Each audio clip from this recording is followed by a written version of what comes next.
There is a particular kind of exhaustion that has nothing to do with how much you have worked or how little you have slept. It is the exhaustion of sustained performance, of having maintained, for years or decades, a version of yourself that was carefully constructed to produce specific results in the world. To be liked, to be respected, to be considered competent, or good, or together, or whatever quality the specific environments of your life most rewarded. This exhaustion does not announce itself clearly. It tends to arrive as a vague sense of disconnection, a feeling that the person others see and the person who observes from inside are increasingly different people, that the role has become so habitual that you have forgotten in moments whether there is anything underneath it, that you have been performing so long and so successfully that the performance itself has become the only self you consistently know how to be. Jung called this constructed identity the persona, a word he borrowed deliberately from the Latin term for the masks worn by actors in ancient theater. The persona is not a lie, and understanding it as simply false misses its genuine function. It is the interface between the individual and society, the aspect of the self that has been shaped, refined, and calibrated through years of social interaction to navigate the specific demands of the specific worlds the person inhabits. The professional persona, the family persona, the social persona, the online persona. Each of these is real in the sense that it contains genuine aspects of who the person is. But each is also a selection, a carefully edited presentation that includes what works and systematically excludes what doesn't. The problem with the persona is not that it exists. Some degree of social adaptation is both inevitable and necessary. But what happens when a person identifies with it completely, when the mask becomes the face, when the role becomes the self, when the question, who am I beneath the performance, produces not an answer but a silence, a vertiginous absence where a genuine interiority should be. Jung considered this identification with the persona to be one of the central psychological dangers of modern life, a danger particularly acute in cultures that reward performance and appearance above authenticity, that measure worth by productivity and likability rather than by depth and genuine presence.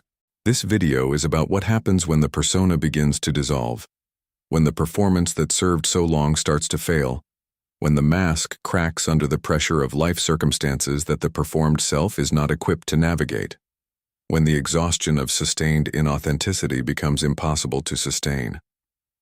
Jung understood the dissolution of the persona not as a breakdown, but as the necessary beginning of individuation, the lifelong process of becoming genuinely oneself. The crisis of the persona is, in this framework, not what goes wrong in a life. It is, potentially, what finally begins to go right. The persona is not constructed consciously or deliberately. It is built through the accumulated experience of learning what works, what produces connection, approval, safety, and belonging in the specific environments that matter most. For most people, the foundational persona begins forming in early childhood, in the family system, where the child discovers through 1,000 small experiments which aspects of themselves are received warmly and which are met with discomfort, withdrawal, or punishment. The child who discovers that being helpful produces parental warmth will build a persona organized around helpfulness. The child who discovers that being cheerful keeps the family atmosphere safe will build a persona organized around brightness.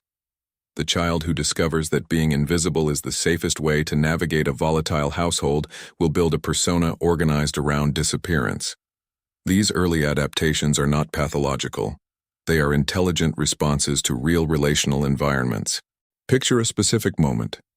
A child brings home a drawing she spent an afternoon making, something that felt genuinely important to her, and the parent glances at it briefly and returns to the screen. She registers the response, not dramatically, not consciously, but completely. The next time she makes something that feels important, she pauses before showing it. She is already learning which parts of herself are worth offering and which parts require management before being presented. The problem is not that these adaptations were formed, but that they tend to persist long after the environments that required them have changed, carried forward into adult life as the only known way of being, applied in contexts that would actually welcome something more authentic.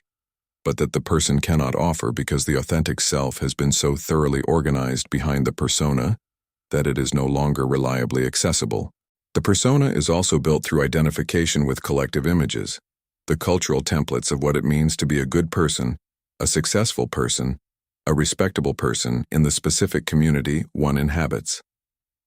These templates vary by culture, by class, by gender, by profession, but they share a common function.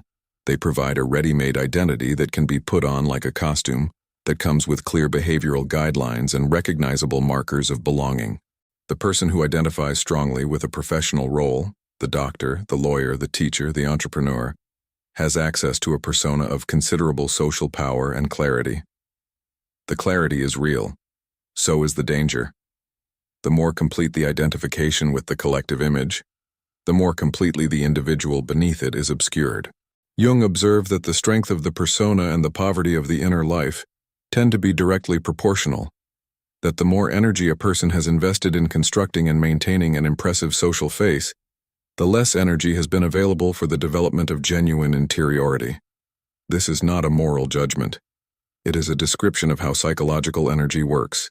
The energy that goes into performance cannot simultaneously go into development, and the person who has spent decades perfecting the persona frequently discovers, at the point when life circumstances finally crack it open, that they have very little relationship with the self that was living behind it, that the interior is underdeveloped, unfamiliar, and in some ways more frightening than the external circumstances that force them to look at it.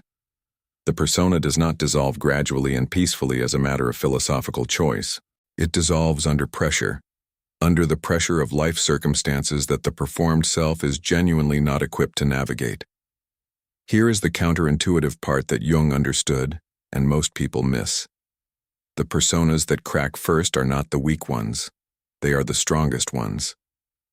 The most successful, most polished, most socially effective personas, the ones that worked best, are precisely the ones whose dissolution is most disorienting, because the person inside them invested most completely in their construction. The midlife crisis that popular culture treats as vanity or regression is, in the Jungian framework, one of the most common and most important expressions of persona dissolution, and it tends to happen to the people who succeeded most at becoming who they were supposed to be. Other triggers for persona dissolution include loss, the death of a parent, the end of a long relationship, the loss of a professional identity through job loss or career change, any circumstance that removes the external structure within which the persona has been operating and forces the person to encounter themselves without the scaffolding. Illness is another. The person who has built their identity around capability and productivity, who has organized their entire sense of worth around what they can do and accomplish, encounters in serious illness a confrontation with the limits of the performed self that no amount of persona maintenance can manage. The mask simply has nothing to say in the presence of genuine vulnerability. There is a specific psychological crisis that accompanies persona dissolution that Jung described with clinical precision, a crisis that is often misidentified as depression, as burnout, or as existential crisis in the generic sense. Its specific quality is the feeling of not knowing who you are anymore, not in the philosophical sense of wondering about the nature of identity, in the visceral daily sense of waking up and no longer having reliable access to the performed self that used to organize the day, the motivations, the preferences, the ways of relating and deciding and moving through the world that belonged to the persona and that have now lost their authority. This disorientation is not pleasant, but in the Jungian framework, it is not primarily a problem. It is an opening. The opening is into what was behind the persona, into the genuine interior that the performance was both protecting and concealing. What is found there is rarely what was feared. The fear, typically, is that there is nothing, that beneath the performance is an emptiness that proves the deepest suspicion, that the persona was all there was, that there is no genuine self underneath. What is actually found in the Jungian process is not emptiness but complexity, a rich, difficult, unfamiliar interior that has been developing in the shadow of the persona throughout the years of performance, carrying the qualities, the needs, the longings, and the shadow contents that the persona could not accommodate. The dissolution of the persona is not the end of the self. It is the first genuine encounter with it. The persona does not only present a particular face to the world, it actively conceals certain contents, qualities, impulses, needs, and dimensions of the self that were deemed incompatible with the identity being performed. What it conceals becomes the shadow. And the relationship between persona and shadow is one of the most important psychological dynamics Jung identified. The brighter and more polished the persona, the darker and more compressed the shadow.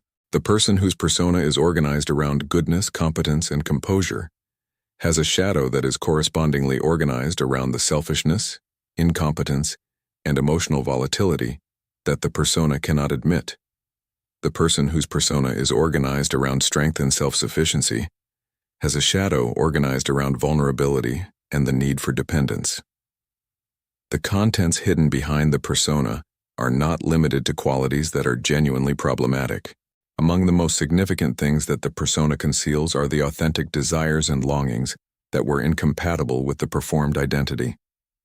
The highly successful professional whose persona is organized around achievement and productivity may be concealing in the shadow a deep longing for contemplation, for slowness, for a life organized around something other than output.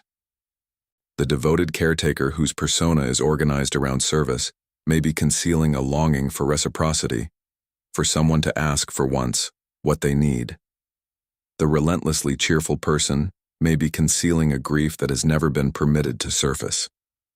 These are not character flaws. They are dimensions of a complete human being that the persona could not accommodate. One of the most disorienting aspects of persona dissolution is the encounter with these concealed contents, the sudden accessibility of feelings, desires, and dimensions of the self that the persona had been successfully suppressing. The person in the midst of persona dissolution may find themselves feeling things they cannot explain, a rage that seems disproportionate, a grief that seems to have no current object, a longing for something they cannot clearly name. They may find themselves drawn toward experiences, people, or ways of being that seem inconsistent with everything they thought they were. This is not psychological disintegration. This is the shadow contents becoming available. The first indication that the interior is more complete than the persona allowed. Understanding what the persona has been hiding requires a specific kind of honest self-inquiry. The willingness to ask not just who I have been presenting myself as, but who I have been in the moments when the performance slipped. In the moments of private anger. In the midnight longing that has no respectable name. In the fantasy that bears no resemblance to the life being performed. In the relationship with the person who somehow bypassed the persona entirely and knew something more authentic without it being offered deliberately. These moments are not shameful deviations from the true self. They are glimpses of it. And attending to them with curiosity rather than suppression is the beginning of the work that persona dissolution makes necessary. But before that work can begin, it is worth understanding clearly what the continued refusal to do it actually costs. Because the cost is higher than most people allow themselves to recognize. The psychological cost of maintained persona identification is rarely acknowledged clearly because it accumulates gradually in a way that is easy to attribute to other causes. Picture a specific scene. A person arrives home after a day of sustained performance, meetings, presentations, managing how they were perceived at every turn, and sits down on the couch and cannot move. Not from physical exhaustion, from a kind of depletion that sleep doesn't touch. Their partner asks how they are and they say fine, because the persona is still operating, because they have been managing their presentation for so long that they no longer know how to stop, because the authentic answer would require access to an interior they haven't visited all day. This is the exhaustion the persona produces, the chronic low-level anxiety of constant self-monitoring. The numbness that develops when genuine feeling has been systematically replaced by appropriate feeling. The loneliness that lives precisely at the center of a well-maintained social life. The loneliness of a person who is seen everywhere and known nowhere. The relational cost of persona identification is particularly significant and particularly difficult to see from inside it. Relationships organized primarily around the persona, in which the person is relating as the performed self rather than as the genuine self, cannot provide genuine intimacy, because genuine intimacy requires genuine self-disclosure, and the persona's function is precisely to manage what is disclosed. The person whose relationships are all organized around the persona may have many connections and feel genuinely liked by many people, while simultaneously feeling unseen by all of them. The liking is real, but it is the persona that is liked, not the person. And being liked as the persona, while the genuine self remains unknown and unmet, produces a specific and painful form of invisible loneliness. There is also a developmental cost, a cost to the process of psychological growth itself. Jung understood individuation as the lifelong project of becoming more fully and more genuinely oneself, and persona identification is, in this framework, a fundamental obstacle to that project. The energy invested in maintaining the performance is unavailable for development. The qualities suppressed behind the persona cannot be integrated as long as they remain suppressed. The shadow kept out of consciousness by the persona's insistence on its own singular version of the self grows more autonomous and more powerful in proportion to how consistently it is denied. The person who never dissolves the persona does not simply miss out on authenticity. They remain, in the Jungian sense, psychologically arrested, sophisticated and capable on the surface, but fundamentally unintegrated beneath it. Perhaps the deepest cost is the one that is hardest to name, the cost to the person's relationship with their own life. The person who has lived primarily through the persona has, in a very real sense, not entirely lived their own life. They have lived the life the persona was designed to produce, and however successful that life may appear from the outside, it carries for the person inside it a quality of second-handedness, of having been lived according to a script rather than chosen from the genuine center of who they are. This is the specific grief that persona dissolution frequently surfaces, not only the grief of losing the performed identity, but the grief of recognizing how much of the life that was lived was organized around something other than genuine selfhood. That grief is real, and it is necessary because it is the feeling that finally makes the authentic life urgently worth building. One of the most important distinctions in Jung's understanding of the persona is the difference between its dissolution and its destruction. These are not the same process, and confusing them produces one of the most common errors in psychological development: the error of believing that authenticity requires the total elimination of social adaptation, that individuation means refusing all performance, that becoming genuinely oneself requires becoming indifferent to how one appears to others. But here is what Jung actually said, and it is the opposite of what most self-help content about authenticity implies. The goal is not to stop wearing the mask. The goal is to know you are wearing it. The person who throws the persona away entirely in the name of authenticity has simply replaced one form of unconsciousness with another. They are now identified with radical transparency rather than with social performance, and the genuine self remains just as inaccessible as before, only now it is hidden behind a different kind of pose. The dissolution of identification with the persona does not mean the persona disappears. It means it is demoted from being the self to being a tool the self uses. The individuating person still adapts their presentation to different contexts, still maintains the social interfaces that allow them to function in their various roles and relationships. But they do so with an awareness that the adaptation is adaptation, that the professional self presented at work is not the totality of who they are, that the social self presented in company is a selection rather than the whole, that behind and beneath all of these functional presentations there is a more complex and more genuine interior that is not fully expressed in any of them, but that is also not negated by any of them. The difference this makes in practice is significant and felt. The person who has dissolved identification with the persona, who wears it consciously rather than being it, has access to a quality of inner freedom that the identified person does not. They can choose when to present the persona and when to lay it down. They can be in situations that require performance without losing themselves in the performance. They can receive the recognition that the persona earns without confusing it with being genuinely known.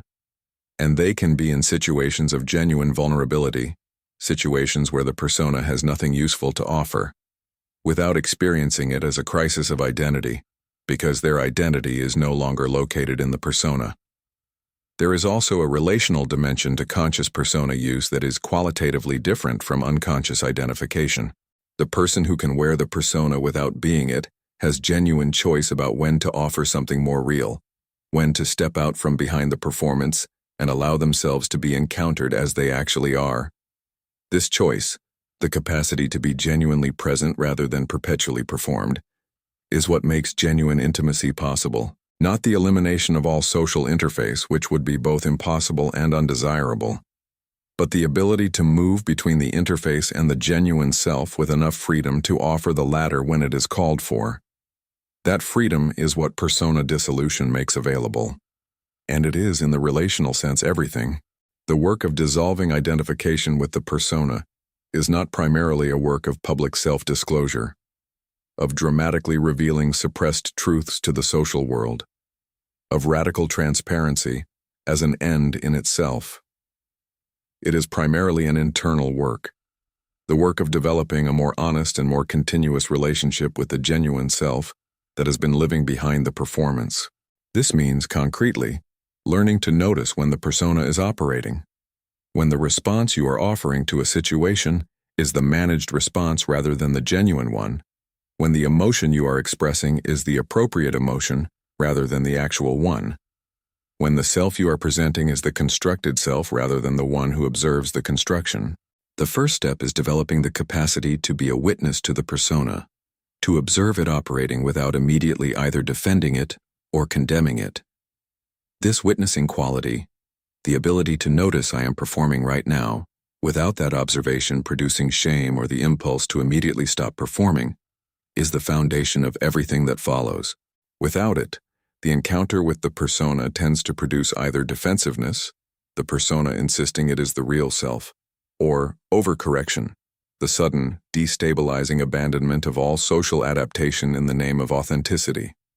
The witnessing capacity holds the middle, allows the performance to be seen for what it is without requiring it to be either justified or immediately dismantled.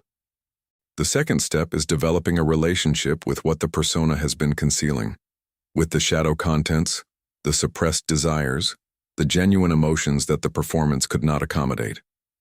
This does not mean acting on every suppressed impulse or expressing every concealed feeling in every context. It means acknowledging them internally, giving them recognition and presence in the inner life, even when they cannot be given expression in the outer one.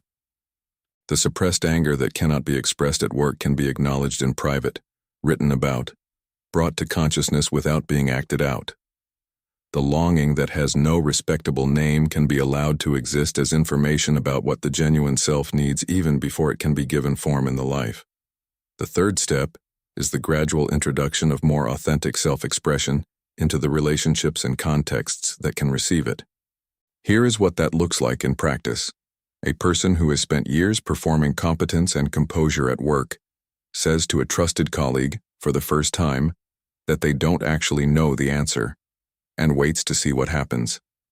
A person who has performed cheerfulness in a friendship finally says they have been struggling, and discovers the friendship can hold it.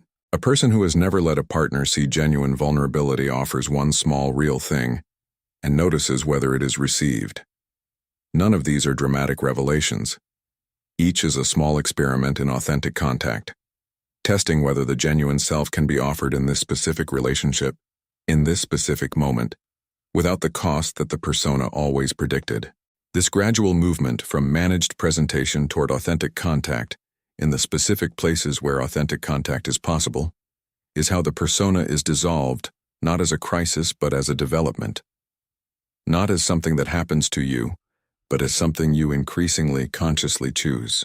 What is found when the persona has been sufficiently dissolved, when the identification has been loosened enough that the genuine interior is consistently accessible, is not a perfect or finished self.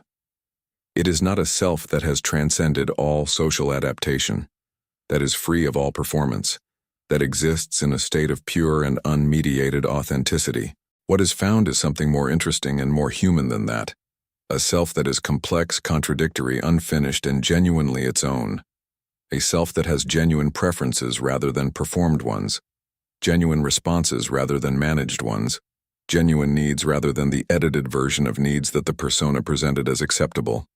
A self that is, in the specific Jungian sense, more whole, not because it is more composed but because it is less divided. Jung described the goal of individuation not as the achievement of a particular state, but as the development of a particular relationship between the conscious ego and the deeper self, between the social face and the genuine interior, between the person one has constructed and the person one is becoming. The person who has done genuine work with the persona does not become someone unrecognizable to their social world. They often become more effective in it, paradoxically, because they are no longer spending the psychological energy that maintained the performance on the performance itself, and that energy becomes available for genuine engagement, genuine creativity, genuine presence in the work and the relationships of their life. There is a quality that appears in people who have genuinely moved through persona dissolution and emerged into a more authentic relationship with themselves, a quality that is difficult to name precisely, but immediately recognizable when encountered. It is not confidence in the conventional sense, not the performed certainty of the persona, but something quieter and more grounded. A willingness to be seen without needing the seeing to produce a specific result. A capacity to be in uncertainty without immediately reaching for the managed response. A way of being present in conversation that gives the impression of actually being there, not monitoring, not performing, not calculating the effect, but genuinely encountering. This quality is rare. It is also, once encountered, impossible to mistake for its performed equivalent. If you recognized yourself in this video, if the exhaustion described in the first chapter has the quality of something you know from the inside, if the crack has already begun, then you are not experiencing a problem. You are experiencing an opening. The persona served you. It got you here. And at some point, getting here is no longer enough. Jung said the privilege of a lifetime is to become who you truly are, not who you performed, not who was needed, not who was safe, who you actually are, underneath everything that was built to protect, impress, and belong. That question, who are you when you are not performing, is the most important question available to you right now. Not because it has a clean answer, but because the life that begins in genuine response to it is the only life that is fully yours.